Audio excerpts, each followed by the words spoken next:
lecture I have discussed up to exercise 1.3. The last one is a 1.4 that was remaining. Before that we have to read out the following concept. After that we can do the questions related to last exercise, that is 1.4. इसके पहले बेटा हमने जो पढ़ा था before this exercise कि हमने पढ़ा था कि रेशनल नंबर कैसे प्रूव करेंगे, और प्राइम फैक्टराइजेशन की थ्योरम थी कि a square and a prime factors and composite number, इसके बारे में हमने बहुत कुछ पढ़ा था। बट इस एक्सरसाइज में जो कुछ भी है इसके अराउंड है, आपको इसको समझना है। इसको समझने के बाद आप इसके क्वेश्चन ईजिली कर पाओगे। तो उसको समझने के लिए से पहला है, इफ़ रेशनल नंबर एक्स, कोई रेशनल नंबर है एक्स है तो उसको आप पी अपान क्यू के फॉर्म में ऑब्वियसली लिख सकते हो, बिकॉज रेशनल नंबर की डेफिनेशन यही है कि उसको आप पी अपान क्यू के फॉर्म में लिख सको, where q is not equal to 0, whose decimal expression, p upon q का डेसिमल एक्सप्रेशन क्या है, पी अपान क्यू का आपको डेसिमल एक्सप्रेशन की बात कर रहा है। डेसिमल एक्सप्रेशन टर्मिनेट्स का मीनिंग क्या है बेटा, वो रिपीटिंग नहीं है, नॉट रिपीटिंग। अगर नॉट रिपीटिंग है तो आगे क्या कर रहा है, then prime factorization of q will be in the form of 2 raise to power m 5 raise to power n। Meaning क्या हुआ, अगर कोई टर्मिनेटिंग नंबर है, टर्मिनेटिंग रेशनल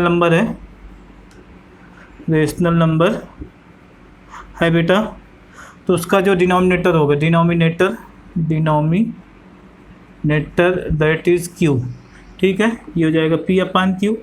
तो q will be equal to 2 raise to power m and 5 raise to power n। इसका meaning क्या हुआ, where m and n are integers. इसका मीनिंग क्या है बेटा, अगर आप टर्मिनेटिंग रेशनल नंबर ले रहे हो तो उसकी कंडीशन क्या है, जो डिनोमिनेटर में होगा वो 2 raise to power m and 5 raise to power n के फॉर्म में होगा, where m and n are integers, ठीक है, इंटीजर्स हो सकते हैं। इसके अलावा उसके डिनोमिनेटर में कुछ नहीं होगा, या तो 2 रेज़ टू पावर समथिंग होगा, 0 भी हो सकता है, और 5 में 0 या 1 2 भी हो सकता है। लेकिन कंडीशन क्या है, इनके अलावा तब कोई भी ना हो, मतलब 3 भी ना हो और 6 भी ना हो, इस टाइप के कोई टर्म्स ना हो, केवल 2 एंड 5 हो, उसमें कुछ पावर्स हो, तो वो टर्मिनेटिंग हो जाएगा। तो उसको आगे क्वेश्चन में समझेंगे। रिवर्स ऑफ एबव 1, इसका रिवर्स क्या हो जाएगा बेटा, इसका रिवर्स क्या होगा, अगर आपका डिनोमिनेटर में ये है तो वो टर्मिनेटिंग हो जाएगा। तो इसमें लिखा गया था, इफ़ टर्मिनेटिंग रेशनल नंबर तो denominator will contain the factors like this 2 raise to power m and 5 raise to power n। अगर अगर रेशनल नंबर टर्मिनेटिंग है तो उसका डिनोमिनेटर में ये फैक्टर्स आएंगे। इसका आप रिवर्स करोगे, अगर डिनोमिनेटर में ये प्रेजेंट है देन द नंबर या the rational number will be terminating. तो उसको आप इस टाइप से समझ सकते हो। अब लास्ट वन है, if q is not in the form of 2 raise to power 5 and 5 raise to power n, then मतलब इस फॉर्म में नहीं, तो आप यहीं से गेस कर सकते हो कि अगर आपका जो डिनोमिनेटर है, क्यू का मीनिंग क्या है, denominator of rational number is not in the form of 2 raise to power m 5 raise to power n। अगर इसके फॉर्म में नहीं है then the rational number x will be non terminating and repeating. Suppose ये नहीं आ रहा है, इसके अलावा आपने 3 दे दिया, हाँ 4 भी 3 दे दिया, 5 तो इसमें है, ये 3 दे दिया, 7 इस टाइप से दे दिया, तो सपोज 1/3 दे दिए, ठीक है, तो नॉन टर्मिनेटिंग रिपीटिंग, तो इसको आप लिखोगे 0.3333। ये कभी टर्मिनेट होने वाला नहीं, क्यों, क्योंकि इसके डिनोमिनेटर में क्या है, 3 जो है इस फॉर्म में नहीं है, 2 रेज़ टू पावर m और 5 raise to power n form में नहीं है, इसलिए नॉन टर्मिनेटिंग होगा। इसके बेस पे बेटा में क्वेश्चन करने, आई थिंक आपको समझ में आ गया होगा। इसको नोट कर लो, इस एक्सरसाइज के लिए इतना ही सफिशिएंट है थ्योरेटिकल पार्ट, इसी से आप इसको कर लो बेटा।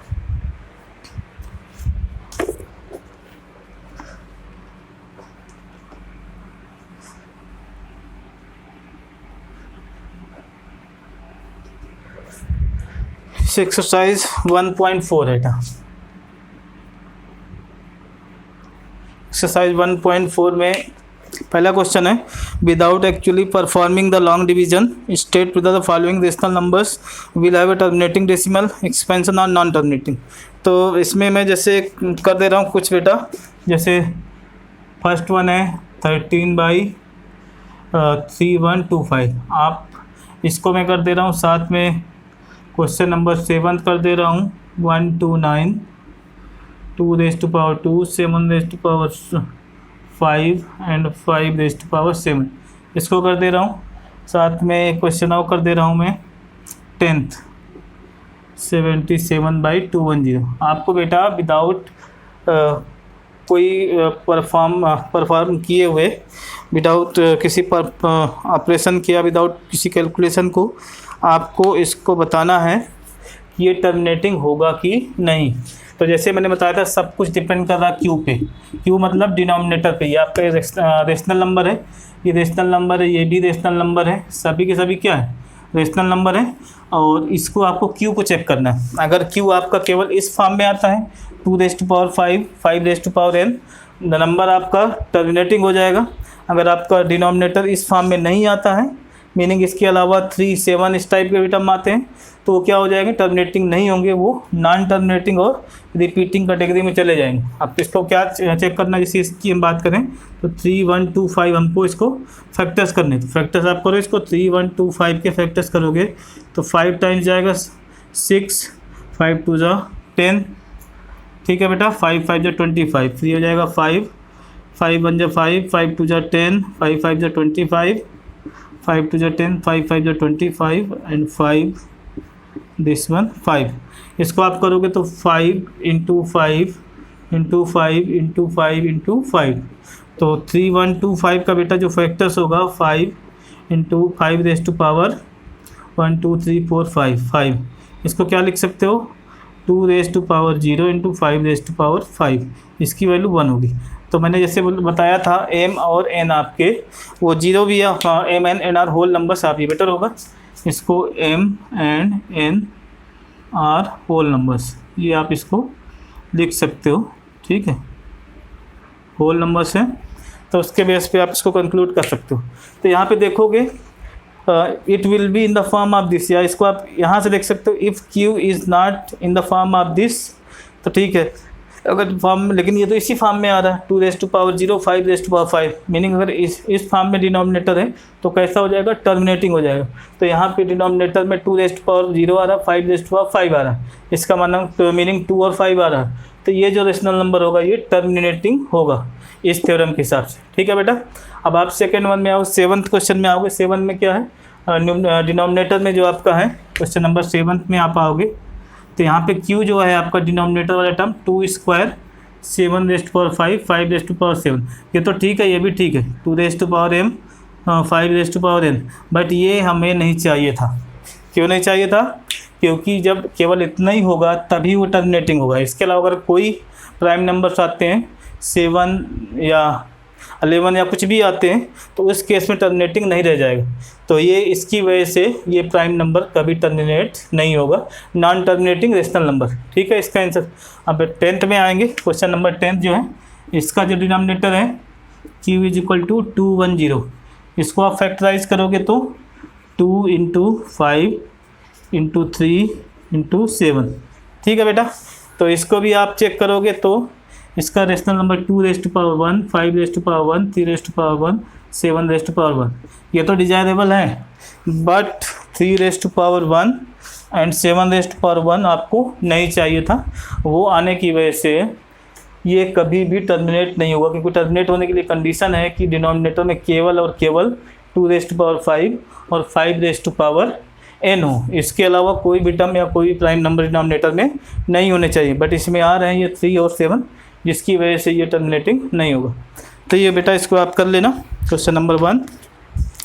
क्वेश्चन नंबर 2 में आओगे, write down the decimal expansion of those rational number in question 1 above which have terminating decimal expression.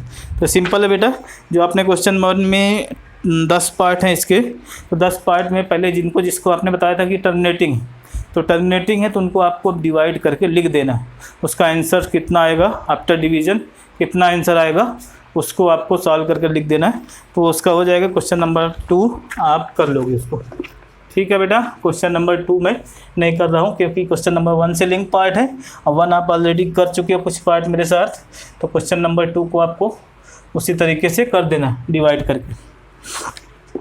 Question number 3 में देखेंगे, the following real numbers, question number 3, exercise 1.4 The following real numbers are decimal expressions as given below. In each case, decide whether they are rational or not. पहले तो आपको बताना है कि rational है कि नहीं। मैं सभी क्वेश्चन लिख देता हूँ बेटा, फिर वन वन आंसर डिस्कस कर लूँगा। 43.123 4 5 6 7 8 4 5 6 7 8 9 क्वेश्चन 1 में ये है। क्वेश्चन 2 में 0.1201 0.12 ठीक है बेटा 0.1201 0.1201 0.1201 200 200 12000 12000 124 टाइम 0 128 4 टाइम 0। इस टाइप से क्वेश्चन नंबर 3 में आओगे तो 43.123456789 ठीक है बेटा। तो ये पहला क्या है, the following real numbers decimal expression each decide with they are rational और नॉट।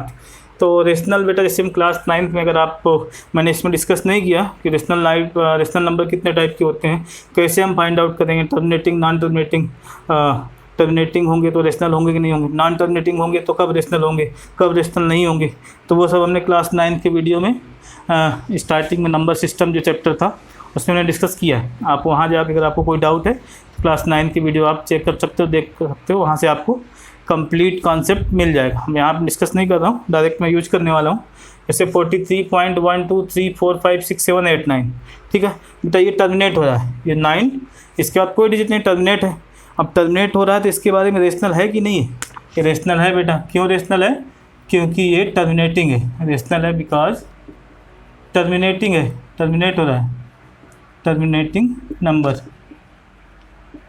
नंबर है तो ये टर्मिनेट हो रहा है तो रेशनल है। साथ में इसको आप लिख सकते हो पी अपान क्यू के फॉर्म में। अगर आप पी अपान क्यू के फॉर्म में लिखना चाहते हो तो यहाँ 1 लिखो, फिर कितने नंबर डिजिट हैं डेसिमल के बाद 1 2 3 4 5 6 7 9 है तो 1 2 3 4 5 6 7 8 9 जीरो बढ़ा दो तो ये आपका पी अपान क्यू का फॉर्म हो जाएगा। डेसिमल यहाँ से हट जाएगा, ठीक है, हट जाएगा तो पी अपान क्यू का फॉर्म हो जाएगा। ठीक है बेटा। अब इसमें बोला what can you say about the prime factors of Q. Q के प्राइम फैक्टर्स के बारे में क्या कह सकते हो, क्योंकि टर्मिनेटिंग है, आप क्या कह सकते हो अबाउट क्यू। क्यू के बारे में आप क्या बोलोगे, क्योंकि ये टर्मिनेटिंग नंबर है, टर्मिनेटिंग है तो क्यू जो होगा 2m 5n के फॉर्म में होगा, तभी टर्मिनेट होगा। इसके अलावा डेसिमल में जो कि 1 और सम 0 हैं तो इनके जो फैक्टर्स में इसके अलावा कुछ नहीं आने वाला। आप इसको देखोगे बेटा, ये इरेशनल है, पहले तो इरेशनल है, ठीक है बेटा। इरेशनल क्यों है, क्योंकि ये रिपीटिंग नहीं है और ना ही टर्मिनेटिंग है, तो ये है non repeating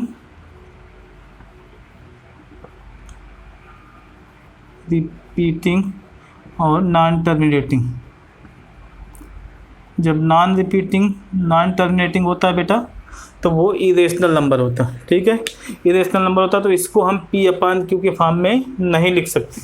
we can not write this number in the form of p upon q because it is an irrational number which is non repeating and non terminating, तो इसको आप नहीं लिख सकते हो। इसके बाद क्वेश्चन नंबर 3 में आओगे 43.1234567 का बार का मीनिंग क्या बेटा, यही बार बार आपका इसके आगे भी रिपीट होगा। इसका मीनिंग क्या है, 43 ये नंबर आपका रिपीट होगा बार बार, 1 2 3 4 5 6 7 8 9 1 2 3 4 5 6 7 8 9 रिपीट होता रहेगा तो क्या हो जाएगा, और कभी ख़त्म भी नहीं होगा। तो इसको हम क्या बोलेंगे, टर्मिनेटिंग रिपीटिंग या रीअकरिंग टर्मिनेटिंग, ठीक है। रिपीट भी हो रहा है, टर्मिनेट भी हो रहा है और रिपीट भी हो रहा है, दोनों हो रहे हैं तो ये रेशनल नंबर हो जाएगा। रेशनल नंबर एक कंडीशन तो हो जाएगी, बट डिनोमिनेटर के बारे में क्या कहोगे, डिनोमिनेटर के बारे में it is in the form of 2/m 2 raised to power m 5 raised to power n not इस फॉर्म में नहीं है। क्यों? अगर इस फॉर्म में होते तो ये टर्मिनेट होता, बट ये टर्मिनेट नहीं हो रहा, नॉन टर्मिनेटिंग है। तो इसका मीनिंग क्या है? तो ये इस फॉर्म में नहीं होगा। 2 और 5 के अलावा भी इसमें कोई फैक्टर्स आएंगे जब हम इसको P/Q के फॉर्म में लिखेंगे या रेशनलाइज करेंगे। ठीक है बेटा, तो इस टाइप से कंप्लीट एक्सरसाइज इसमें ख़त्म होती। इसको कर लो बेटा। इसके बाद हम डिस्कस करेंगे पॉलिनोमियल्स, जो कि नेक्स्ट चैप्टर।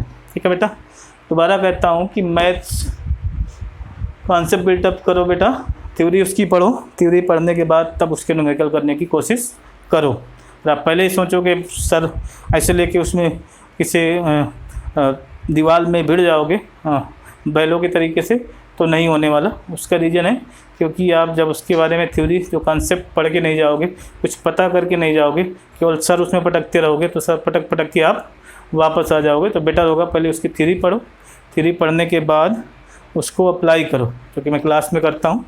तो आप इन वीडियोज़ को फॉलो करो और अपने दोस्तों को शेयर करो ताकि वो उसका बेनिफिट उठा सकें। बेटा, अगर आप चैनल में नए हो तो इसको सब्सक्राइब कर लो, साथ ही नोटिफिकेशन बेल को आप प्रेस कर दो ताकि आपको जो भी मैं अपलोड करता हूँ वीडियो, उसका नोटिफिकेशन आपको आता रहे। और मेरा ये भी रिक्वेस्ट है आपसे कि डिस्क्रिप्शन बॉक्स में आपको कुछ ना कुछ इस चैप्टर से रिलेटेड मटेरियल उसमें रहेगा, उसमें लिंक रहेगी, लाइक माइंड मैप या समथिंग, एडवांस नोट्स या advance question above the level of class 10th, तो उसको आप करके आगे मूव कर सकते हो। ठीक है बेटा, तो आप उसको कोशिश करो और साथ में कोई डाउट होता है तो आप कमेंट सेक्शन में कमेंट करो। टेक केयर बेटा, अपना ख्याल रखो, धन्यवाद।